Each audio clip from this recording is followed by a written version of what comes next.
This is Cerebral Cinema. Movies of the mind. The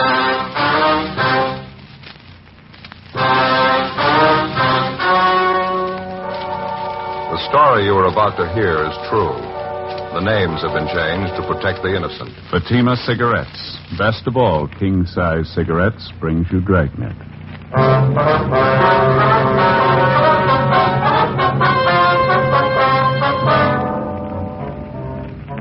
You're a detective sergeant. You're assigned to narcotics detail. You receive a call from a former suspect you arrested. He wants to meet with you. He claims he has information and contacts with a big narcotics ring. Your job? Check it out. Fatima, America's first, largest-selling blended cigarette. Now king-size. See the difference. Taste the difference. Smoke the difference. And in Fatima, the difference is quality. Yes, you get all the advantages of extra length, plus Fatima quality, which no other king-size cigarette has. Fatima quality that gives you extra mildness, a much different, much better flavor and aroma. Definitely the best quality in its class, but the same price as the cigarette you're now smoking. So compare Fatima yourself today.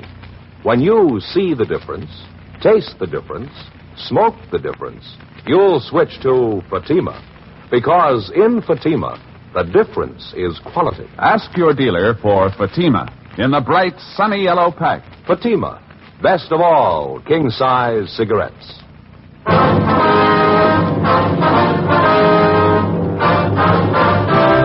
Dragnet, the documented drama of an actual crime. For the next 30 minutes, in cooperation with the Los Angeles Police Department, you will travel step by step on the side of the law through an actual case transcribed from official police files. From beginning to end, from crime to punishment, Dragnet is the story of your police force in action. It was Tuesday, August 9th. It was warm in Los Angeles. We were working a special detail out of Narcotics Division. My partner's Ed Jacobs. The boss is Captain Kearney. My name's Friday. It was 7:28 p.m. when I got to Lincoln Park, the west entrance. Yes, sir. Got a couple of bags of peanuts, please? Yeah, sure thing. 10 a bag, that'll be 20 cents. All right, thank you. Thank you.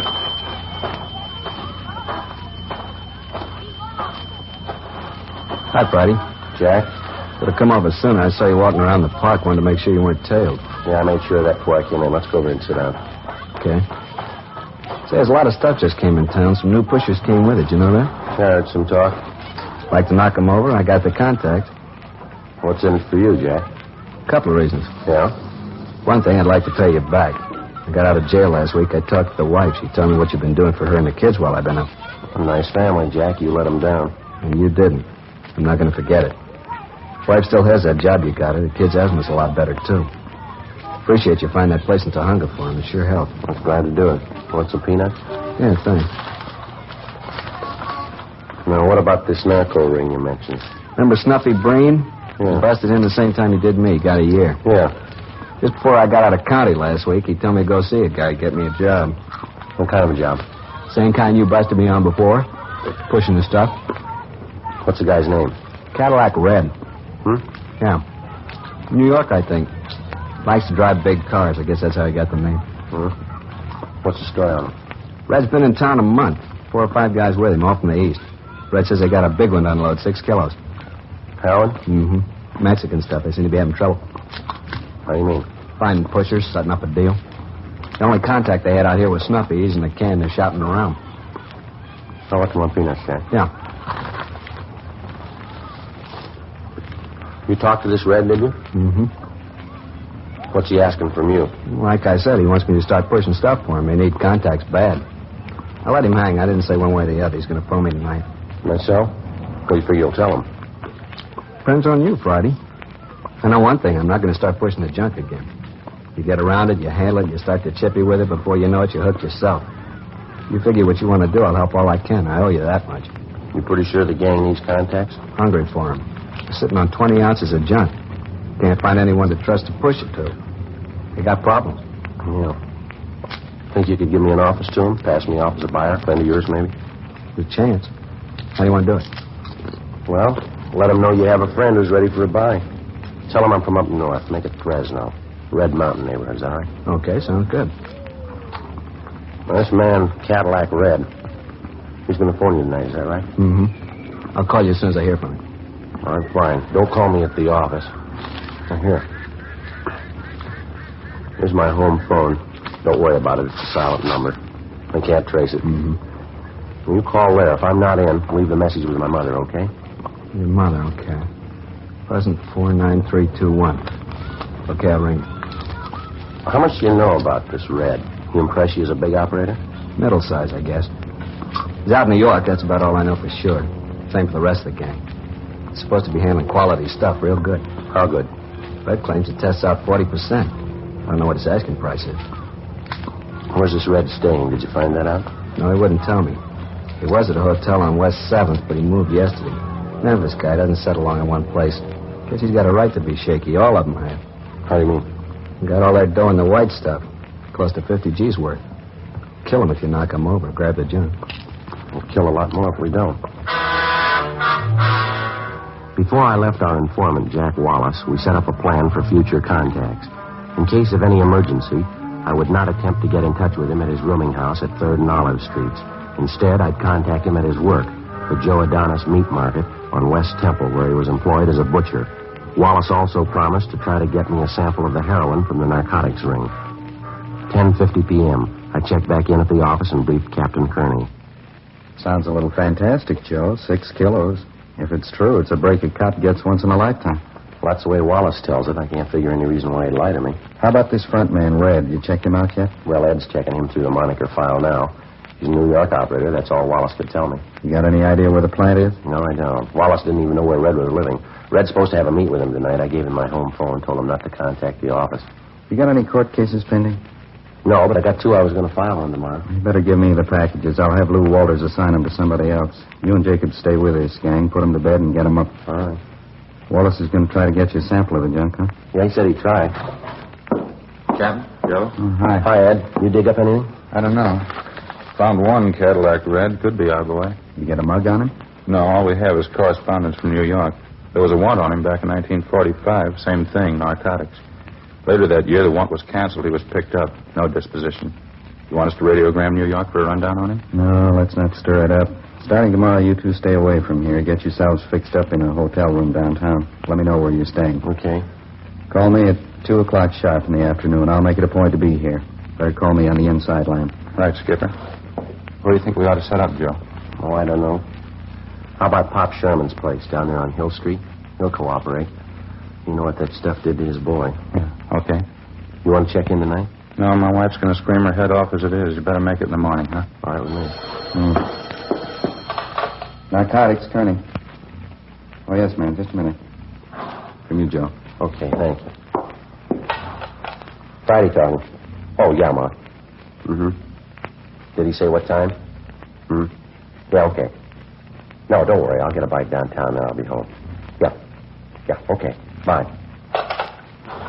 My mother, Wallace just called my home, left a message for me. Yeah? He had to meet with Red. He's got the sample.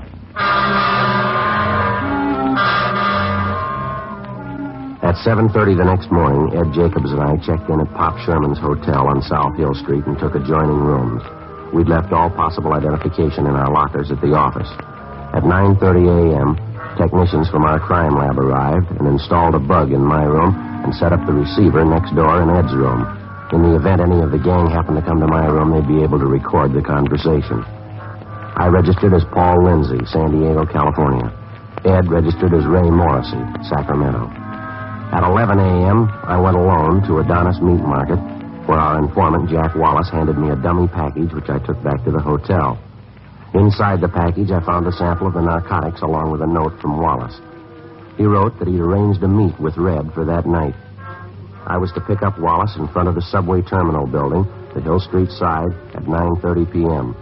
I gave the sample of heroin to Ed, who took it to the crime lab, where Sergeant J. Allen ran a test on it. The sample tested out within 40%. For the drug market, it's considered good quality. At 9:20 that night, I left the hotel and walked 5 blocks north to the Hill Street entrance of the subway terminal building. Wallace was there waiting for me. He said we were to meet Red at a hotel on West 54th Street. 9:47 p.m. We got to the hotel, went to a room on the second floor. This one here. Okay. Yeah? Yeah, who's this? It's Jack. Money? Red, this is my friend I was telling you about. Yeah? Paul Lindsay. Paul, this is Red. Hi. Yeah, I hear you got some H to unload, huh? What you talking about? What is this, Jack? You give me a bum steer here? Relax, and it's all right. He's solid, Red. You can talk. No, he talks too fast and too much. I'm here to do business. If you're ready, I am. If you're not, say so. I haven't got the time to play cozy with you. Oh, now, take it easy with you. Get along a lot better. Well, what do you want? Jack vouched for me. Isn't that enough for you? The guy who vouched for Jack's in the county jail. We haven't been able to talk to him. Where have you done business before? Well, I could ask you the same thing. Now, look, mister, we got one thing in common here. You got something to sell. Maybe I want to buy it. If we can't get together, let's forget the whole thing right now. You're not the only pusher in town. There's a chair over there. Why don't you sit down? I'll fix a couple of drinks. Jack can fix them. Let's find out if you and I can get together. All right. Same, Paul? Bourbon and water? Yeah. Well, how about it? How much you got to sell? Take it easy, huh? There's no rush. We can talk better over a couple of drinks. Well, maybe you got the time, mister. I haven't. How much can you furnish me with? More than you can buy from the looks of it. Hey, Red, you got any lemons? No. No lemon twist in it, Paul. That all right? Yeah, it's all right. Make it light with it. Now, this junk you got, what's it test? It's the best this town's seen in a long time. It's 50% or better. Well, who you trying to con? My tester used your sample this afternoon. He says it won't go 40%. Okay. You know where you can get better? Paul, here you are. Red. Thank you. How about it, Lindsay? Do we do business? Maybe. Oh, who's playing cozy now? Well, if I do go, it won't be for standard price. Your junk isn't worth it. It's 40%. I don't care what your tester says. An ounce will cost you $400. No, not to me it won't. I'm not paying out good money for milk sugar. I want a big buy and I want quality, but not at $400 an ounce. Yeah, maybe we can work something out. Why get excited? Because I don't like chicken operators. I don't like stalling around. Now, if you got an offer, let's make it. Price is going to depend on a lot of things. How much merchandise you going to want? 20 ounces. I got customers up north. Have to have it for them the 15th of the month. Up north where? San Francisco, Sacramento. That's funny. We checked on that. Yeah? Yeah, the hotel you're at. You're registered for San Diego. Yeah, good address. I've never been there. I heard some talk about you. You ever work Fresno? Maybe. I take customers where I find them. 20 ounces, huh? At the minimum? For your stuff, yeah. Now, what's the price? I think we might get together. It's a pretty good buy. Might work out a discount on it. How much? 3 1/4 an ounce. I figure that's reasonable. Maybe you do, I don't. $2.75. I can't go better. If I didn't need this stuff right now, I wouldn't offer We'll that. split the difference. 20 ounces, 300 an ounce. You can't do better than you know it. No, how about it? 300 an ounce? I'm not lining up for a soft touch. I want another sample when I move on. You'll get it. Now, what do you say? All right, you got a deal. 20 ounces. When do I get this stuff? We'll get in touch with you tomorrow. Through Jack here. 6,000. You sure you got the money? I got it. Now, what's the setup?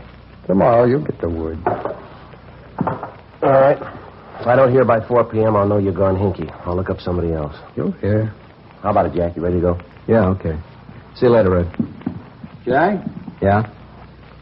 You got a wife and a couple of kids. Mm-hmm. That's right. How are they, Jack? Okay, fine. Why? Nothing. I'll talk to you later, Jack. 10:40 p.m. The informant, Jack Wallace, and I took a cab back downtown, and I dropped him off. I got to a pay telephone, called Captain Kearney and my partner, Ed Jacobs, and we set up a meeting. 11:20 p.m. The three of us met on a side street out in the North Wilshire district, and I briefed them on what had happened. In order to prevent any possible harm to either Wallace or his family, the captain told me he'd have them placed under 24-hour surveillance. His children would be kept under observation going and coming from school. The next morning, I stayed close to my hotel room waiting for a contact from either Red or another member of the gang. 1:05 p.m. Hello. Lindsay, this is Red. Yeah. That talk we had last night, you still interested? Well, yeah, aren't you? We'll be out on Mission Road 11:30 tonight, the west end of the park out there. You'll get your sample. Mission Road. All right. You going to be there? No. How I know your man? He might make a mistake. You won't make a mistake. He knows you. I hung up the phone and checked with Ed Jacobs next door to see if he'd picked up the conversation on his receiver. He told me he'd notify Captain Kearney of the plan for that night and that the captain would be in the office if I wanted to contact him on the inside line. As soon as I picked up the sample of heroin, I was to return to my hotel room, and Ed would immediately take it back to the crime lab for analysis. 1:30 p.m.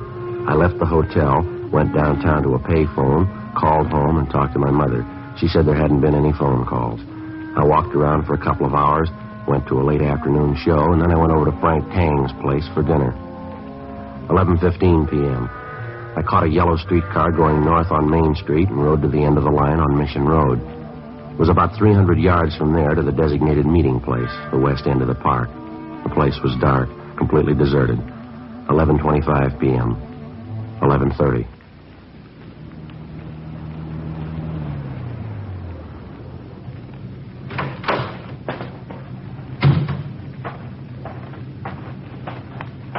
Lindsay? Yeah. Package you want?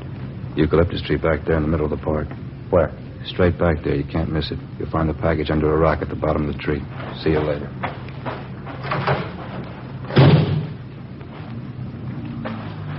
I started to cross the park. The eucalyptus tree he'd pointed out was about 200 feet from the edge of the road. There was a narrow path hemmed with shrubbery leading up to the base of the tree. There was a large rock beside it. I bent down and looked under the rock. There was nothing there. I started to turn, but it was too late. All right, where's that? Give him the boot stand. Yeah. Give it to him.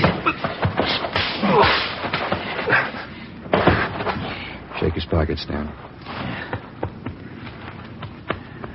No identification on him. He's clean. Let's go. He's got his sample.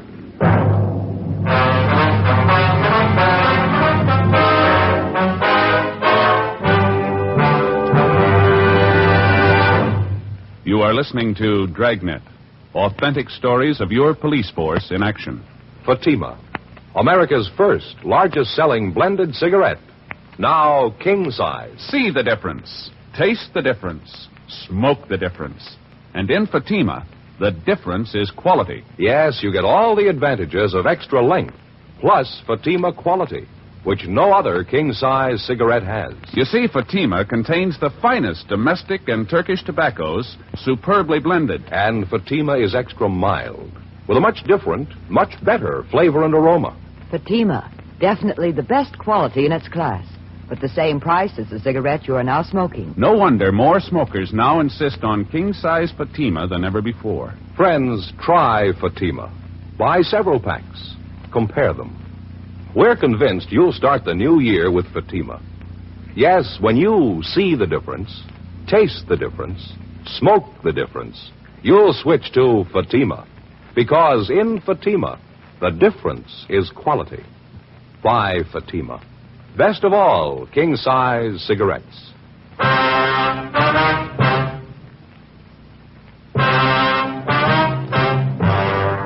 When I came to, it was a few minutes past midnight. The bruises on my face and head were beginning to swell. I felt dazed, sick to my stomach. I made my way out of the park and down the road to a public phone booth where I called my partner, Ed Jacobs. He came out right away and drove me back to the hotel. Ed put in a call to Captain Kearney, and he made arrangements to have a doctor sent over to examine me. He treated me for numerous cuts and bruises about the face and head and the upper part of the body. There were no serious injuries. At 10 minutes past 1, Captain Kearney called back and wanted to know if Ed and I could meet him at his home. He didn't want to take the chance of being seen around our hotel. Ed and I drove out to his house in the Silver Lake district. Come on in. Sit down. Yeah, thanks, Skipper. How do you feel, Joe? Well, my side hurts a little. Fair, I guess. Yeah, they really gave you a working over. Do you recognize any of them? Yeah, one guy. I don't know his name, though. What do you think, Skipper? Round up a whole bunch of them? No, that's not going to help any. Suppose we pick him up now. What do we got on him? A misdemeanor, battery, 30 days in jail, they're out again. We're right back where we started. What do you figure's wrong, Joe? Think they got hinky? I don't know. I can't figure it. I think you better take a couple of days off, go home and rest up, let some of those bruises heal. The whole thing could be blown by that time. The deal will be cold. If we're going to make it pay, I got to stay on it. How do you know they haven't made you for a cop? The deal might be cold right now. Yeah, it's possible. What other reason would they have for tamping you? How about your friend Jack Wallace? He might have a straight story. Ask him about it. No, I'll do better. I'll ask Red. Captain Kearney finally agreed to go on with the plan with the understanding that Ed Jacobs and another man from our office would have me under surveillance at all times. It was understood that I'd go back to Red's hotel room to see if I could pick up the loose ends. Jacobs and another officer would follow me to the hotel and remain within calling distance. 2:10 a.m. I got to the hotel on West 5th Street and went up to the second floor to Red's room.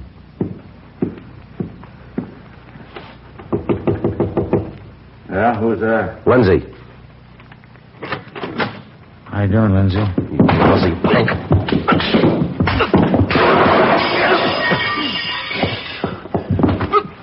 Hey, lay off, huh? I ought to break your back. Wait a minute, Lindsay. Wait a minute. What's this all about? You want to know? You set your hoods on me. Look at my face. I don't know what you're talking about. I went back to pick up the sample. This is what happens. How big do you punks think you are? All right, Stan, what happened out there? Not much. You said he was acting smart. We thought we'd cool him off a little. I told you to keep an eye on him, that's all, not to rough him up. Oh, he's a crybaby. We hardly touched Oh, him. shut up. Every time you get on that H, you get muscle happy. I've warned you before, Stan. Now, this is the last time. You better quit chipping with that junk. You cause any more trouble like this and you're out, understand? He's a crybaby, Red. We didn't hurt him. I heard enough from you. Now go on, take a walk. Okay. If you see Max, tell him I want him. Yeah, all right. Sorry, Lindsay. These things happen sometimes. Can't be helped. Well, why do you keep punks like that around? I thought you were too smart to connect with users. They could get both of us in trouble. Oh, they'll be all right. Relax. Every once in a while they get geed up. I have to straighten them out. I wouldn't trust them with my laundry. They're all right for what I use them for. They're good errand boys. Can I get you a drink? No. All right, what about the stuff? You ready to move on the deal? I've been ready. I told you I needed the stuff for the 15th. How about tomorrow night? What's the matter with right now? No, no, you know better than that. I don't keep the plan around here. I'll call you at 8 o'clock tomorrow night. I still haven't got the sample. You don't need one. It's as good as the first one you got. Come on, what are you stalling for? I'm getting tired of this sample yak. If you don't want to buy, say so. You'll bring it to my hotel tomorrow night? No, I'll call you. I'll tell you where you can pick it up. 20 ounces, 300 an ounce, right? Yeah, no phony stuff. You keep your hands on the table, so will I. You deliver the merchandise, I'll pay the money. What are you worrying about? I trust you. Why can't you trust me? Yeah, sure I did. Look at my face. 3:05 a.m. I left Red and went back downtown to my hotel room. A few minutes after I got in, I heard Ed Jacobs and Lieutenant Lou Walters enter the adjoining room. I checked the hallway first, and then I went next door and briefed him on what had happened with Red. I told him I'd let Ed know about the time and the place of the meet as soon as I heard. Walters said he'd keep enough men ready at the office to cover the area on short notice. I went back to my room, took a shower, and got some sleep. At 8 o'clock that night, I was in my room standing by the phone. I waited. No call. 8:30, 9 o'clock, 9:15, still no word. 9:25 p.m. Hello. Lindsay, this is Red. Sorry I'm late. I couldn't get to the plant. Well, what's the pitch? It's all set. Norwich Grill, West 7th Street. When? 10:30 sharp. Before he hung up, Red told me to meet one of his pushers in the last booth at the back end of the grill. He said I'd recognize him. The man would have the package of heroin wrapped in newspapers. I was to hand him $6,000 and he would give me the package. I immediately contacted Ed in the room next door and he notified the office.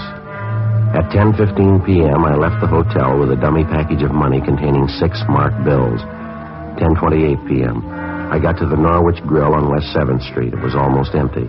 I went to the rear booth where I found one of Red's pushers, Stan, drinking coffee. Right on the dot. Sit down, Lindsay. Yeah.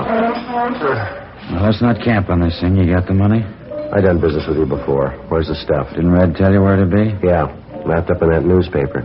He told me there'd be some stuff under a rock one time. It wasn't there. I want to look. What's the matter? Don't you trust me? You think I got a reason to? All right. Have a look. Yeah, you satisfied? No. Open it. All right. It's all there. I saw it made up.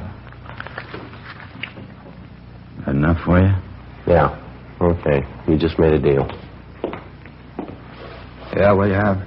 Coffee, black, piece of apple pie. All right. You? Coffee. All right. Okay, stuff's there. Now, how about the loot? I got it. Let's have it. 6 G's. Red wants me back in a hurry. Well, relax. We'll have some coffee. This is a big deal. Money. Now, how about it? All right. There you go.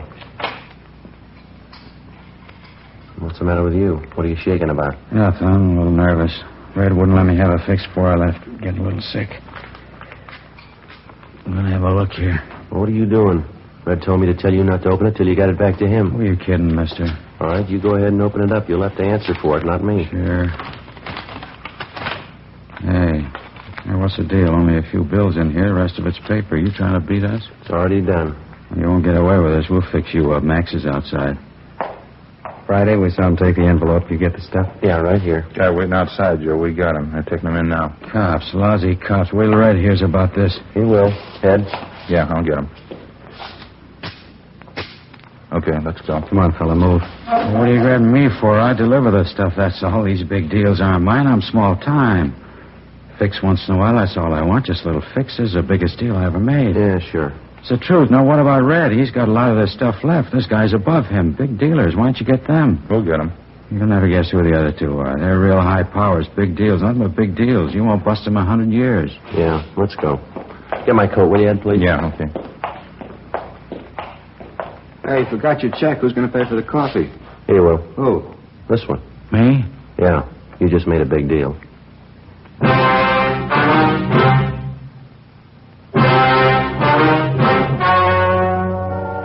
The story you have just heard was true. The names were changed to protect the innocent. On August 13th, a booking was made at the Los Angeles Police Department, Watts Substation, City and County of Los Angeles, State of California. In a moment, the results of that booking. And now here is our star, Jack Webb. Thank you, George Fenneman.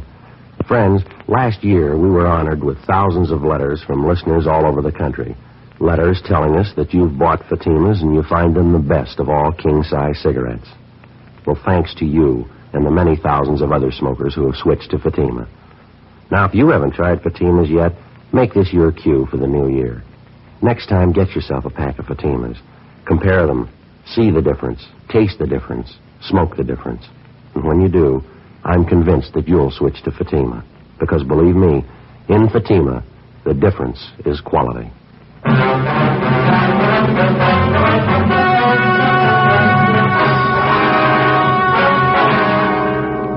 The two suspects, Stanley Parrish and Max Higbee, were booked at the Watts substation on suspicion, the Narcotic Act, felony.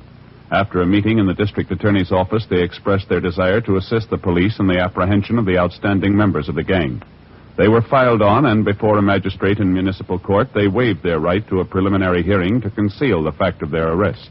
Next week, The Big Red, Part 2.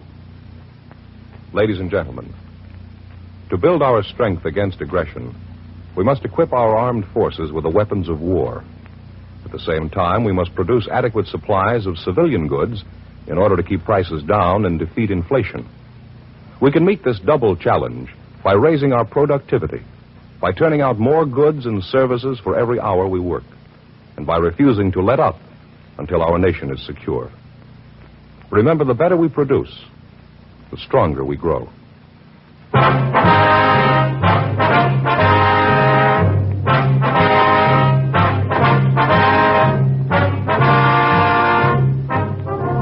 You have just heard Dragnet, a series of authentic cases from official files. Technical advice comes from the Office of Chief of Police W.H. Parker, Los Angeles Police Department. Heard tonight were Barney Phillips and Stacey Harris. Script by Jim Moser. Music by Walter Schumann. Hal Gibney speaking. Fatima Cigarettes, best of all king-size cigarettes, has brought you Dragnet, transcribed from Los Angeles.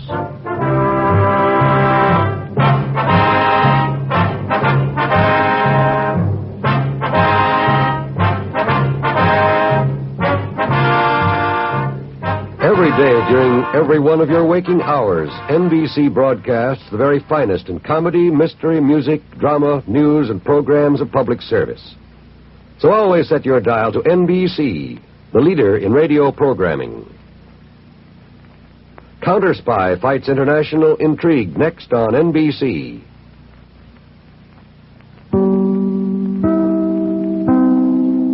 Cerebral Cinema hopes you have enjoyed this movie of the mind.